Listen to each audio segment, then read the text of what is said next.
नमस्कार अहिल्या नगर, मी रजनी मनोज भंडारी।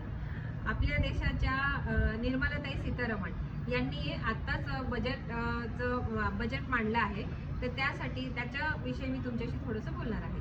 आपल्या शेतकरी बंधूंसाठी जसं महिलांचा बचत गट असतो तसा शेतकरी बंधूंचा एक बचत गट त्यांनी बनवला आहे आणि त्याच्यामध्ये त्यांनी शेतमालाविषयीची माहिती दिली, बियाणांची माहिती दिली, त्यांनी अवजारांची माहिती दिली, त्यांनी खताची माहिती दिली आणि हे सगळं आधुनिक तंत्रज्ञानाने आपल्याला करायचं आहे।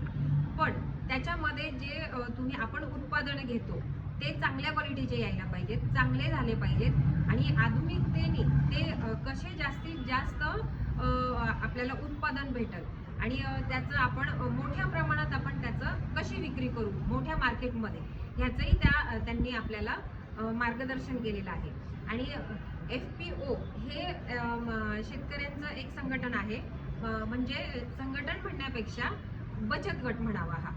आणि त्यामार्फत त्यांनी जे नवीन FPO मध्ये जी चालू होणार आहे, FPO जे चालू होणार आहे त्यामध्ये त्यांनी बँकांकडून कमी व्याजदरामध्ये ज्यांना बियाणे, खतं, अवजारे आणि ह्या सगळे उपलब्ध करून देणार आहे। आणि हे सगळं ह्याच्यामध्ये जो आपल्याला चांगलं पीक भेटणार आहे ते थेट आपल्याला मार्केटमध्ये कसं न्यायचं, मधले दलाल सोडून आपण थेट मार्केटमध्ये कसं जायचं, मोठ्या व्यापाऱ्यांशी आपला संबंध कसा निर्माण करायचा, मोठ्या कंपन्यांबरोबर आपले संबंध कसे जोडायचे, हे त्यामध्ये त्यांनी सांगितलेलं आहे।